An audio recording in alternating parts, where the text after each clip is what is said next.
السلام علیکم ورحمت الله وبرکاتہ. زمانه طرفا ټول مسلمانانو پاکستانو ته لاختر ټولو ته مبارک شه.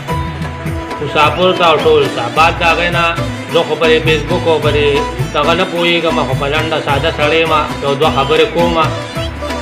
زمونږ نه عمران خان سره چې کومه دغه شوی ده نو دا غټ زیاتې شوی دی.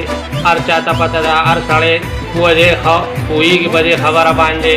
ټول پارټۍ ورته یو شوي دي، صفا سړی دی، ملګري ټولو ته زما دا خواست دی چې په جمع باندې د ده سره ودرېږو او ښه کارکردګي ورسره وکړو، ښه ورسره زور وکړو چې دا سړی واپس راوچت کړو.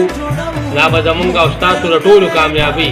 ځکه چې دا حکومت کوم نوی راغلی دی، د دې خلکو وایي مونږ به دا چل کړو، مونږ به دا کړو، مونږ به ارزاني راولو. نه ارزاني راوسته نه به یې راولي. د هغه په حکومت کې اج چې ونه په څلور نیمه په څلور لاکه او اوس اج یې د لس نیمو لاکو ته وښوتو. نو دا څنګه ارزاني ده؟ د ښځې وي غوړي به ارزان و، پلانې شی به ارزان و، ډنګې به ارزان وي، شي ارزان نه کړو، ساعت تر ساعته یې خېږي. او دا حکومت نه دی، زمونږ د سره نه دی خوښه. او داسې خبره ده چې کو زما خپل پلار هم ولاړي که نه د بلې پارټۍ نه، خو چې عمران خان وي نو دا ګوته به د وینې سکاکوم په چاړه به یې وم او غله به ورته ورکوم. دا زما ایمان دی که خیر وي. زما د اواز چې څوک اوري وروره نو ټولو ته وایم چې داسې کار وکړئ چې مهرباني وکړئ. صفا سړی دی، سیده سړی دی، مسلمان سړی دی، د سره نیغ ودرېږئ. که جلسه راځي که هر څه راځي نو مهرباني وکړئ. ښه برابر خپله کارکردګي هر سړی په خپله وکړي.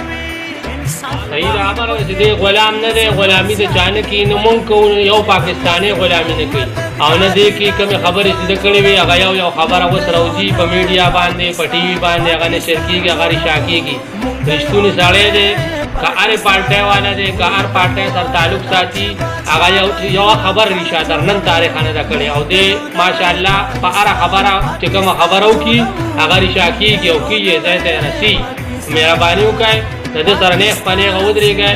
زما خو د نن نه دا اراده ده چې زه زما د وینې ضرورت راځي نو قسم په خدای چې دا خپله وینه به م ورکړي. امپورټډ حکومت منظور نه دی.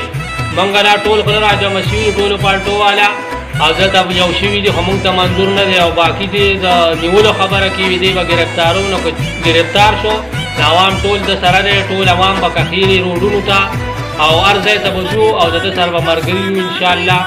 مونږه تاسو په شریک د بجلۍ خبره کې وي دا به سیټ شي دغه شي. او د بجلي کم ده بیګا د اختر زبرګه شپه وه، ټولو خلکو چوړې جامې اغوستې دي، هېڅ چا چې کوم دی نه استري نه کړې. د دې په حکومت کې ټوله شپه بجلي تله راتله ټته ټوته په بیګا خو باران دي وي نو باران هم وشو بیګا.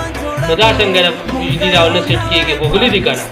بله خبره دا ده ما سره دلته یو ډرایور ناست دی، د خدای تعالی عجز دی. بیګا چې کوم دی پرون دی پنجاب ته تللی دی. په پنجاب کې تر اوسه پرچه چې ته ما 2,500 نه باره نه ده لیدلې. دلې 1000 روپۍ پرچه ورکړې ده. دا داسې حکومت دی، دا صحیح حکومت دی او پلاني حکومت دی.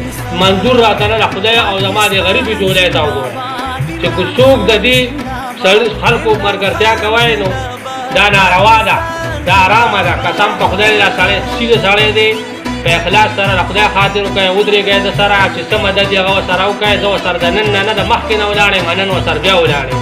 مهرباني وکړئ ټول ورته یو موټی شی دا سړي راورتاو کړئ، دا سړي د کرسۍ واپس